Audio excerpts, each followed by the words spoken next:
Masigla ang kanyang boses at hinalikan niya ako sa aking noo at sa aking labi. Tunugon ko ang halik niya hanggang sa dinala niya ako sa kama at sinimulan niyang tanggalin ang aking damit. Iwasan mo si Ryan dahil masasaktan ka lang sa uli. Paparusahan ng kamatayan si Ryan kapag ikaw ang pinili niya. Tila isang sigaw sa aking isip ang mga paalala ni Ray noon at ang sinabi kanina ng mommy ni Ryan. Hindi ko rin pwedeng sabihin sa kanya ang nalaman ko dahil Chuck ay ipipilit niya lang ang sarili sa akin at hindi kakayanin ng konsensya ko na mamatay si Ryan katulad ng ama niya nang dahil lang sa isang katulad ko. Oh, I miss you so much, baby. Bulong ni Ryan sa aking punong tenga at hinahalikan ng aking leeg. Hinawakan pa ni Ryan ang aking kamay at hinalikan ako muli sa labi. Hanggang sa hindi ko nakayanan at napahikbi na ako, kaya napatigil si Ryan at agad itong nag-alala sa akin. What happened? May ginawa mga tauhan ko nang wala ako. Sinaktan ka ba nila? Bakas ang galit sa boses ni Ryan pero hindi ako makasagot at lumuluha lang ako. Then tell me, nagusto ka bang kainin? Kahit na ano baby, sabihin mo sa akin. Hindi ko kaya makita na lumuluha ka. Nasasaktan ako. Mas lalo akong umiyak at hinahaplos niya aking noo at pinapahira ng aking luha. Miss na miss ko na si Cardo. Gusto ko na siyang makasama. Pagsisinungaling ko at hindi ako makatingin sa kanya dahil sobrang nadudurog ang aking puso. Mahal mo ba ako, Shane? Tanong niya at hindi ako nakasagot. Hinawakan niya ang aking baba at inangat kaya nagtagpo ang aming mga mata. Tell me, do you love me? Tanong niyang muli at aninag ko sa kanyang mga mata ang lungkot at panunubig nito. Hindi, Ryan. Si Cardo pa rin ang tinitibok ng puso ko. Palayain mo na ako at ibigay mo sa akin ang perang pinag-usapan natin. Pinilit kong tinataga ng aking sarili upang maging kapani-paniwala at hindi nga ako nagkamali dahil bigla siyang napayuko at naramdaman ko ang pagpatak ng kanyang luha sa aking dibdib. One more question. Nagsisisi ka ba sa mga nangyari sa atin? Ryan, lahat. Pinagsisisihan ko. Hindi ka karapat-dapat sa virginity ko, lalo na sa pagmamahal ko dahil sa kang mamamatay tao. At bawat araw na dumadaan ay para akong pinapatay sa tuwing kasama kita. Nagkukunwari lang ako na masaya dahil yun sa kontrata natin pero ngayon, nasold na ang kaso ng ama mo pero hindi mo pa rin ibinibigay ang parte ko. Kaya hindi ko na kaya magpanggap pa. So you're a fucking liar. I falled in your trap pero ni minsan hindi ko pinagsisihan na mahalin ka. In this cruel world, at least naramdaman ko sa sarili ko na I'm still a human. Hindi na ako nakasagot at tinutulak siya at kinuha niya pa ang kumot at itinakip sa hubad kong dibdib. Bumangon siya at may kinausap sa cellphone kaya agad ako nagbihis. Nang matapos ang pag-uusap nila ay bigla siyang tumalikod sa akin at kinuha ang wine sa aparador at tinungga iyon. Ryan, huwag kang mag-alala. Pinapangako ko na hindi ka nagagalawin ng pangalawang pamilya ng ama ko. Kunin mo ang pera kay Ray. Nandun siya sa gate. Pahahatin kita.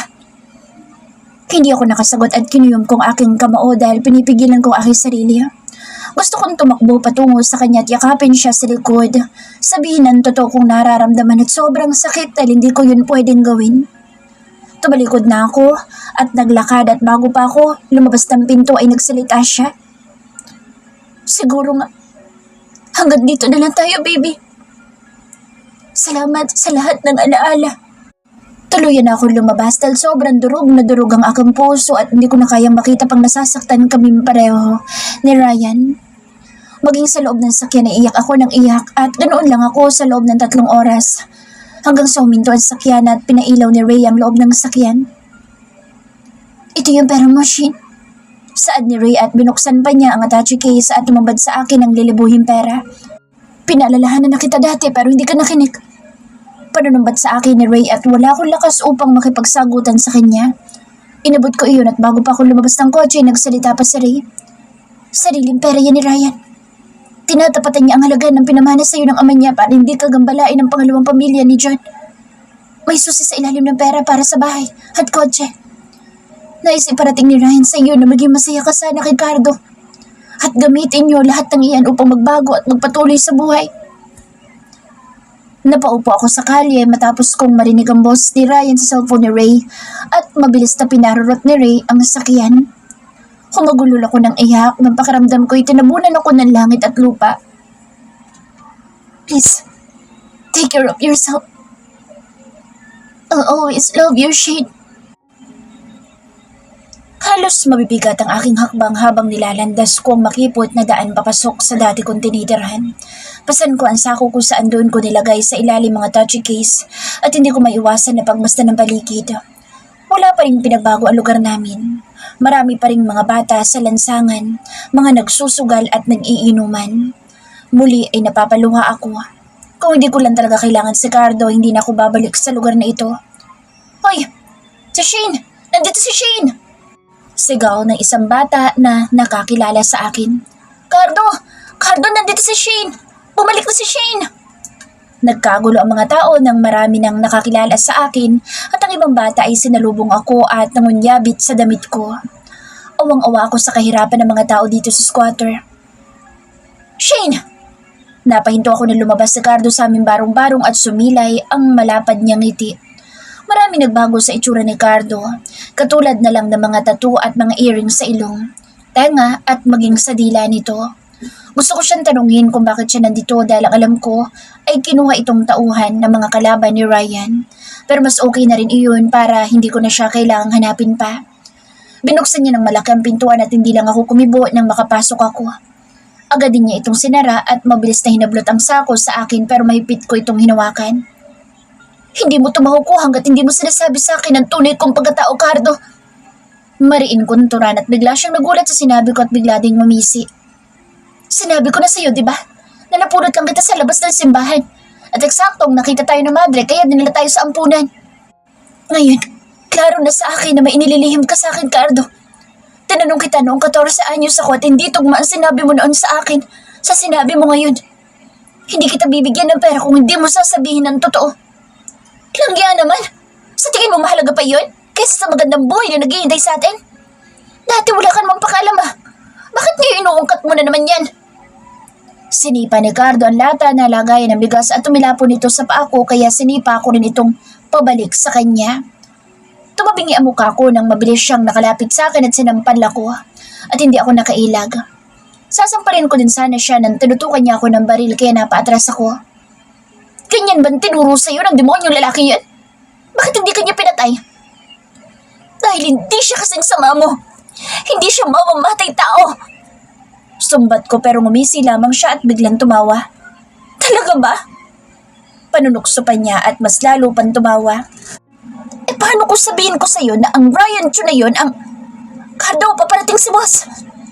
Hindi natapos na Cardo ang sasabihin nang biglang sumulpot si Kalbo. Ang barkada niya na katulad sa kanya ay puno na rin ng tattoo ang katawan. Shit! Malakas na napamura si Cardo at hindi malaman ang gagawin. Pagkatapos ay inawakan ako sa braso tinulak kay Kalbo. Wala nang oras. Tura nito at agad akong kiniladkan ni Kalbo palabas ng bahay at kukunin niya sana sa akin ang sako nang mahigpit ko tong hinawakan. Hindi ko gagalawin ang pera mo.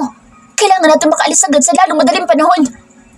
Turan niya at nagulat ako kung paano niyang nalaman na pera ang laman ng sako. Sa huli kinuha niya ang sako at siya nagbitbit at hawak niya ako sa kamay. Pasikot-sikot kami sa mga barong-barong hanggang sa umakyat na kami sa mga bubong nang may narinig ako sunod-sunod na pagdating ng mga sasakyan. Shane, bilisan mo! Saan ni Kalbo pero natulos ako sa kinatatayuan na lumabas sa kotse ang mga lalaki at isang nakaitim na lalaki na may suot na shade sa mata at nakasombrelo. Wala itong hawak na baril at kasintang ka dito ni Ryan pero alam kong hindi yun si Ryan. Cardo? Sambit ko ng hawak ng dalawang lalaki sa Cardo at biglang tinulak patungo sa lalaki at napaluhod si Cardo sa harap ng lalaki. Bigla ako naawa kay Cardo at kahit pasabihin pang halos isumpa ko siya, ay hindi ko pa rin maiwasan na mag-alala sa kanya. Tara na! Bigla akong hinawakan ni Kalbo sa damit at kinaladkad. Napapikit ako ng mariin ng isang putok ang aking narinig at halos panghinaan ako ng loob. Si Cardo! Pinatay nila si Cardo! Humagulol ako ng iyak pero sa Kalbo ay kalmado lang. Hindi dapat tayo maabutan. Kumapit ka ng mabuti. Turan niya at pinaandar na ang motorbike at sa gitna ang sako at mahigpit ako nakahawak sa braso niya. At halos mabingi ako at hindi ko maimulat ang aking mata nang halos liparin niya ang kalsada. Sa isang abandonadong bahay niya ako dinala. Walang mga bahay at napapalibutan kami ng mga ilog. Napasalampak ako ng upo at umiiyak akong nilapitan ni Kalbo. Hindi patay si Cardo. Hindi yun pinatay kaya huwag ka nang umiyak. Saad niya. Pagod na ako. Tatakbo. Magtatago. Tatakbo na naman tapos tatago ulit. Bakit ba napakakomplikado ng buhay ko? Abot kamay ko ng buhay na pinapangarap ko pero bakit hanggang ngayon pinahihirapan pa rin ako? Shane, huwag ka na magsalita. Ayoko nang marinig. Mabuti pa nga na wala akong alam para hindi ako ma-stress. Sabi ko at kinuha ko ang sako sa kanya at pumasok ako sa loob ng bahay. Madumi at marami na mga damo at kumalat na ito sa wall ng bahay. May nakita akong sofa sa gilid at pinagtatanggal ko ang mga dumi at doon ako nahiga. Nagpaalam sa akin si Kalbo na hahanap lang na makakain namin at tumangulang ako. Nang marinig ko ang pagtunog ng motor ay agad akong bumangon at kinuha ang attache case at nagpunta ako sa likod ng bahay. Kumuha lang ako ng ilang piraso dahil nakorap naman ito at sa tansya ko ay aabot ng kalahating milyon ang kinuha ko. Saka ako ito binalot sa bandana at binalik ko sa sako ang attache case at 2 susi ay ibinaon ko sa lupa nang makahukay ako ng malalim. Saka ako tinabunan ng lupa. Nilagyan ko rin ng mga damo at kung ano-ano pang pwede kong maitakip para hindi halatang bakas ng paghukay. Tumakbo ako patungo sa ilog at tinugasan ko ang aking kamay at saka ako bumalik sa pagkakahiga. Naalimpungatan ako nagising na may humihima sa aking binti paakyat sa aking hita at pagmulat ko ng mata ay tumambad sa akin ng isang lalaki na nandidilat ang mga mata at nakalabas pa ang dila. Kahit tagal kong hinintay ang pagkakataong itong mapapasakin ka rin. Shane. Kinilabutan ako sa kanya at kakaiba ang kanyang boses. Napatras ako ngunit isang kamay ang humawak sa aking mga braso at pag-angat ko ay isang lalaki pa ang nasa ulo at tinuhubad nito ang short. Kaya napapikit ako nang pinaglaruan nito ang kanyang pagkalaki. Kaya umiyak ako ng umiyak habang nagmamakaawa na hindi ako nila galawin. Ngunit napasigaw na lang ako nang basta na lang ako inaangkin nito. Sobrang sakit kaya napaluha ako at para itong asong nauulol habang gumagalaw sa aking ibabaw. Ryan! Hingal na hingal akong napabangon at nang tingnan ko ang paligid ay tahimik at may saplot pa ako sa katawan. Ibig sabihin na naginip ako. Isang masamang panaginip na naman. Cardo? Sambit ko na makita ko siya sa di kalayuan at para siyang nakakita ng multo nang makita ako. Naglakad ako papalapit sa kanya ngunit umiling-iling siya at umiiyak. Bakit ka natatakot sa akin, Cardo? Mabuti naman buhay ka. Akala ko'y pinatay ka nila. Sambit ko at naglakad ng papalapit sa kanya. Huwag, Shane. Huwag kang lalapit sa akin, huwag. Napahinto ako na bigla siyang lumuhod sa akin at napakunot-no ako ng para bang sasaktan ko siya. Cardo, ano ba nangyayari sa'yo? Sinaktan ka ba nila? Nagkatrauma ka siguro sa pagmamalupit nila sa'yo. Huwag kang mag-alala. Hindi na yun mangyayari dahil may pera na ako. Hindi mo na kailangan magpaalipin sa kanila. Halika! Wika ko sa mahinahon na tinig at nilahad ko pang aking kamay upang abutin niya at mapatayo ko siya. Ngunit ang hindi ko inaasahan ay hinalikan niyang aking paa at parang batang biglang humagulhol ng iyak. Ano nangyayari, Cardo? Umiiyak na rin ako dahil gulong-gulo ako sa kanya. Hindi mo alam. Sambit niya at nang tumingala siya ay namumutla siya sa takot. Ang alin ba kasi? Umiiyak ko ng tanong. Shane, hindi mo alam ang ginawa ko. Saan niya? Sabay na tumingin sa aking likod at mas lalo pa siyang umiyak kaya dahan-dahan ako lumingon at napaatras ako at namilod ang aking mga mata. Nang makita ko ang 2 lalaki na nakabitay sa itaas at labas ang mga laman loob. Kaya hindi ko kaya makita ang karumal-dumal na sinapit nila dahil parang isang halimaw ang may gawa sa kanila. Pero sila yung lalaking gumahasa sa aking panaginip. Pero paano? Napatingin ako sa aking sarili at bigla akong nanginig ng puro dugong aking damit at ang aking kamay ay marami ding dugo. Anong ibig sabihin nito? Ako ang pumatay sa kanila? Hindi. Hindi ko yun magagawa. Hindi. Sigaw ko at sa sobra kong takot sa aking sarili ay bigla na lang ako natumba at nawala ng malay. Yakap kong aking sarili at lakad takbo ako sa kalsada at sobrang lamig ng aking pakiramdam dahil malakas ang ulan at bugso ng ihip ng hangin. Ni hindi ko alam kung anong lugar ito at kung saang direksyon ako patungo. Hanggang ngayon gulong-gulo pa rin ako sa mga nangyayari at dinagdagan pa ng masamang panaginip ko na naging totoo. Higit kanino man ay kilala kong aking sarili at alam kong hindi ko yun magagawa. Baka sinetap ako ni Cardo. Baka siya talaga ang may gawa noon at ako lang ang pinalabas niyang may kasalanan para ligtas siya. Kaya nung umalis si Cardo at sabi niya ikukuha lang siya ng damit ko pampalit ng suot ko, ay agad ako naligo sa ilog para malinisan ang aking katawan at pagkatapos ay umalis ako doon sa abandonadong bahay dahil hindi ko na alam kung anong pinaplano sa akin ni Cardo at baka isuplong ako sa mga pulis. Kaya sa kakatakbo ko ay nakarating din ako sa kalsada. Gusto kong punitin ang mga pera dahil wala naman itong silbi. Hindi lahat ng pagkakataon ay pera ang makatutulong sa isang tao kundi ang mga taong tunay na nagmamahal sa iyo at handa kang samahan sa hirap man o sa ginhawa. Napakagat ako sa ibabang labi nang muli ko maalala si Ryan. Hindi niya gugustuhin na makita ako sa ganitong sitwasyon. Miss na miss ko na siya. Gusto ko siyang makita. Mayakap ngunit hindi pwede. Kung ipagpipilitin ko lang ang sarili sa kanya ay parehas lang kami masasaktan. Anong laban ko sa Matilda na iyon? Anak daw yun ng chairman kaya samantalang ako, hindi ko kilala ang aking sarili. Walang magulang at higit sa lahat, no read, no write. At hindi pwedeng maging asawa na isang lalaking mataas ang posisyon sa buhay. Isa lang akong hamak na mangmang at walang silbi sa mundo. Parang pinipig ang aking puso at sumabay pa ang sobrang pananakit ng aking ulo na parang binibiyak at nandidilim ng aking paningin. Napasigaw ako ng malakas nang hindi ko nakakayanin na sobrang sakit at napapasabunot na ako sa aking buhok. Hanggang sa sobrang sakit ay natumba ako at bago pa ako mawala ng malay, ay isang ilaw ng sakin sa malayo ang naaninag ko. Your food is ready, my lady. I'm not a lady. Sagot ko. So, what are you then? Tanong niya muli. I am a warrior. Sagot ko habang nilalaro ko ang dagger sa aking palad at tumalikod sa kanya. Let's change the prophecy. Hindi niya natapos ang sasabihin ng mabilis kong inispin sa kanya ang dagger at mabilis niya itong nailagan at eksaktong tumama ito sa dingding dito sa kwadra. I knew it! Natatawa niyang sabi at mabilis ako nalapitan at kinarga. Hindi ito ang buhay na pinapangarap ko sa'yo, anak. Pero wala akong magagawa kung nasa dugo mo na ang pagiging. Isang malakas na pagsabog ang narinig namin sa mansyon, kasabay ng pagpapatunog ng tauhan, hudyat na nilusob kami. Ama!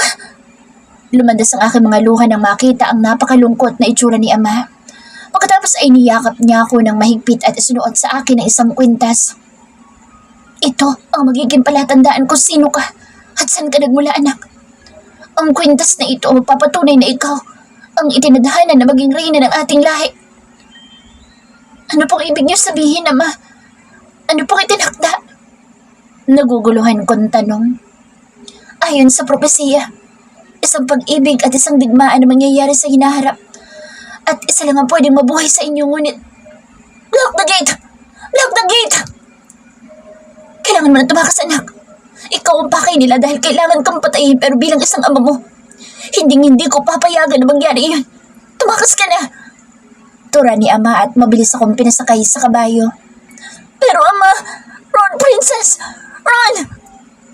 Ito nilang ang aking narinig sa kanya at nilungon ko siya habang kapit ko ng mahigpit ang tali ng kabayo na malaki at mabibilis ang hakbang. Ama! Sigaw ko nang papalayo na ako sa palasyo. Ron, Whitey! Ron! Turan ko sa kabayo hanggang sa hindi ko inaasahan nang sa kakatakbo ng kabayo ay nahulog na kami sa bangin. No! Napabangon ako at agad na lumiwanag sa aking paligid. Napaatras ako at nang tumambad sa akin ang mga armadong lalaki. Sana'y hindi ka nakakaranas ng masamang panaginip, Shane. Nagulat ako na magsalita ang isang lalaki sa gilid. Nakadekwatro ito ng upo at nakasuot ng sombrero. Mas lalo ako nagulat nang makilala ang lalaki. Tumayo siya at lumapit sa akin. It's been a long time. I was so worried about you. Kumusta ka na? Mahinahon niyang wika at umupo sa kama. Ikaw yung lalaki nagligtas sa akin noon sa sementeryo. Sabi ko at ngumiti siya. I saved you from hell. From Ryan to be exact. Sabi niya. Hindi ako umimik nang mabanggit niya si Ryan. Huwag kang mag-alala. Ngayon na nandito ka na sa poder ko, hindi ka na magagambala ni Ryan. Mike, my word. Dagdag pa niya. Bakit niyo pala ako ulit niligtas? Nagkataon lang ba na nandoon kayo sa lugar na iyon nung mawalan ako ng mali sa kalsada? Tanong ko. Yes. Hindi ako masamang tao, Shane. My name is Toby Gular. Baka kasi nakalimutan mo ng pangalan ko. Sabi pa niya at inilahad ang kanyang kamay sa akin. Kinuha ko naman iyon dahil nakakabastos naman lalo pa at tinulungan niya ako. Bakit pala alam ang pangalan ko? Saka, mga pulis ba kayo? Bakit niyo ko tinulungan? Tanong ko ulit. You're smart. Sagot niya pero hindi niya sinagot ang tanong ko. Kumain ka muna. Alam kong wala ka pang kain at kailangan mo magpalakas. Dahil sa mula bukas ay mag-aaral ka. Hindi mo kailangan pumasok sa paaralan dahil mag-hire ako ng private tutor mo. Mas lalo ko napakunot noo sa sinabi niya dahil marami siyang nalalaman tungkol sa akin. Pero hindi niya ulit sinagot ang sinabi ko at lumabas lang ng kwarto. Habang naliligo ako, iniisip ko ang sinabi ni Toby. Gusto ko din mag-aral. Gusto ko matutong magbasa at magsulat pero hindi ko na kailangan ng tulong ni Toby dahil may pera naman ako at makakakuha ko ng sarili kong tutor. Nang makabihis ako'y lumabas ako ng kwarto at hinanap ko si Toby dahil magpapasalamat ako sa pagsagip niya sa akin at magpapaalam na rin ako sa kanya. Kailangan ko umalis at hanapin si Cardo at kung hindi ko madadaan sa pakiusap ang gagong iyon, ay sisindakin ko na lang. Total takot na siya sa akin, ay ito ang gagamitin ko para sabihin niya sa akin na totoo. Bakit kayo nandito? Hindi ka dapat pumasok dito. Pinagalitan ako ng tauhan at kinaladkad palabas nang makapasok ako sa isang pintuan at para itong opisina dahil napakaraming libro at kung ano-ano pa. Hinahanap ko si Toby. Gusto ko magpaalam sa kanya. Aalis na kasi ako kaya magpapasalamat ako. Tugon ko pero umiling lamang siya. Wala sa boss. May bigla ang lakad. Ganun ba? Sige, mamaya na lang pagbalik niya. Sagot ko agad at tumaliko dahil bigla ako natakot sa mga bala ng baril na ginawa niyang kwintas. Matatagalan sa boss. Wala siya sa Pilipinas at mahigit niyang habilin na hindi ka pwede lumabas hanggat hindi siya bumabalik. Letanya niya, kaya napalingon ako sa kanya. Walang pwedeng dumikta sa akin kung anong gagawin ko. Hindi ko nga kayo kilala.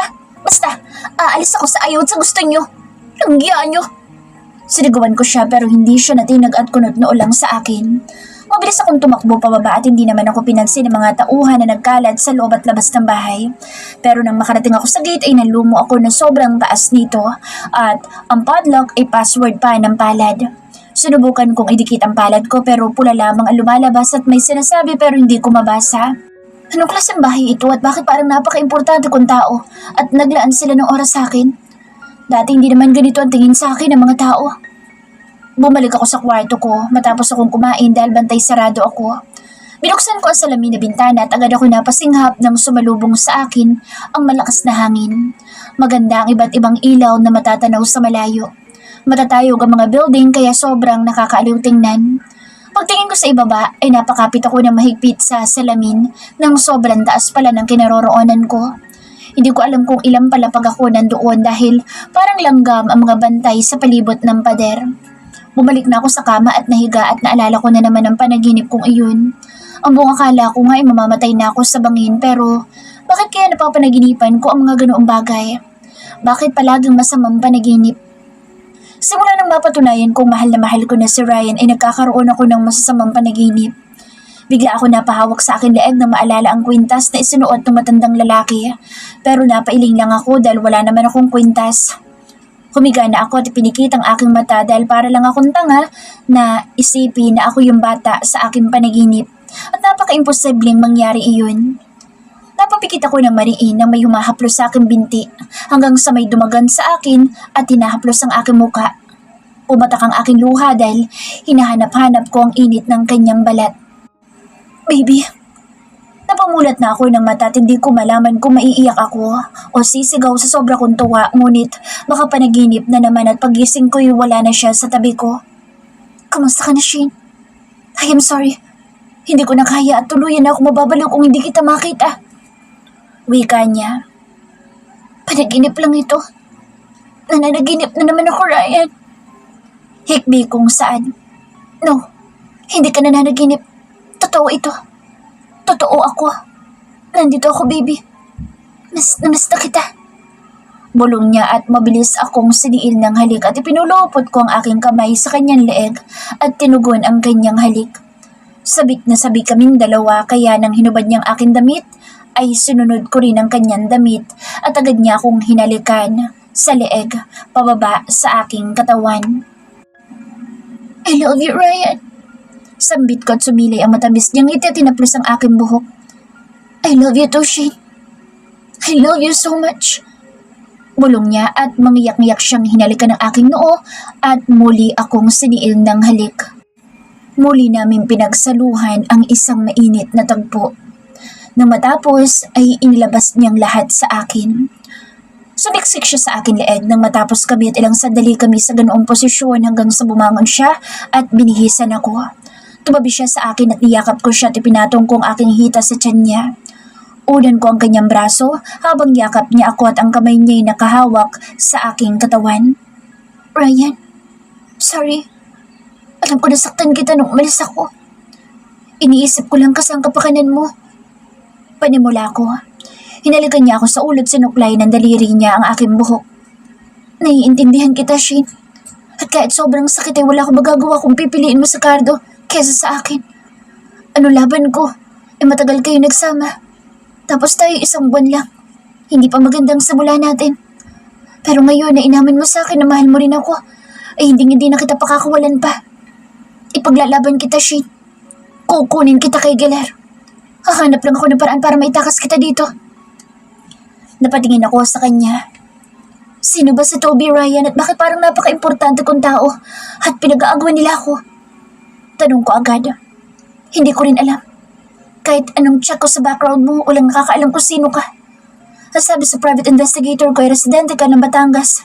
Yun lang. Pero nagpatulong ako kay Matthew at ang sabi niya ay tumira ka sa ampunan ng 2 buwan at tinakas ka ni Cardo. Oo, yun din ang sabi ni Cardo sa akin. Pagsang-ayon ko. Yeah, Mami, makikipagkita ko kay Matthew at pinaimbestigahan niya ang madre na kumubkob sa iyo at ang record mo sa ampunan. May nakita silang larawan ng isang bata. At Shane lang ang pangalan na nakalagay sa mga nawawalang bata sa harap ng ampunan. Kaya posibleng ikaw iyon, since naitakas ka ni Cardo. Hala, sana'y ako na yun. Sana, Ryan. Gusto kong mahanap ang mga magulang ko kung bahay pa sila. Nakakalungkot mag-isa. Wala kang malapitan. Wala kang masabihan ng mga problema mo. Hanggang sa napahagulhol na ako nang iyak sa kanyang dibdib at mabilis naman niya akong inalo. Nandito naman ako, Shane. Higit pa sa isang magulang ang pagmamahal na ibibigay ko sa'yo. Ryan, paano pala yung mommy mo at yung pakakasalan mo? Binawi ko ang tingin at lumuwag ang yakap ko sa kanya. I won't marry her. Ikaw lang ang pakakasalan ko, Shane. Sagot niya at kahit na natutuwa ko, hindi ko pa rin maiwasan na mag-alala. Papatayin ka nila. Sagot ko. Yun kasi ang sabi ng mommy mo sa akin kaya natatakot ako. Nagsinungaling ako sa'yo na mas gusto ko si Cardo para hindi ka mapahamak. Pagtatapat ko. Kaya pala bigla ka nalang nag-iba. Ipangako mo sa akin, Shane, na hindi mo na ulit gagawin na yun. Wala tayong ililihim sa isa't isa. Mangako ka. Hinawakan niya ako sa mukha at nagsusumamo ang kanyang mga mata. Pangako, Ryan. Hindi ko na ulit gagawin na yun at ikaw lang mamahalin ko. Magunaw man ang mundo. Ikaw lang. Sambit ko at napangiti siya at pumatak ang kanyang luha kaya pinahid ko yun at hinalikan siya sa labi. Ilalabas kita dito.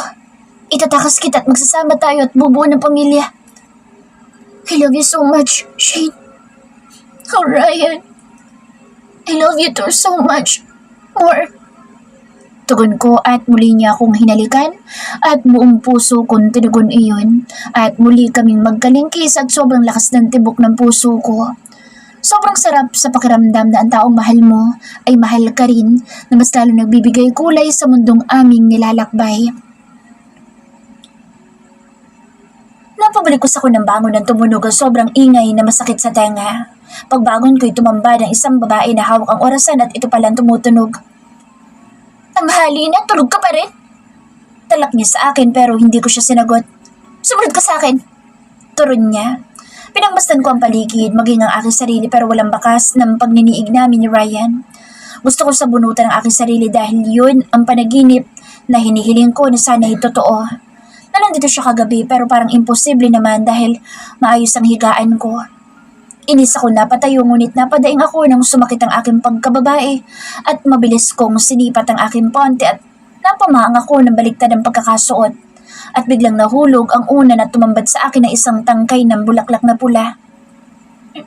Ryan, halos magdiwang ang aking puso nang totoo ang nangyari kagabi at nandito si Ryan. Shane! Kaagad ko itinago ang bulaklak sa aking bulsa at mabilis akong lumabas ng kwarto. Kunot ang noo ng babae at pinamewangan ako.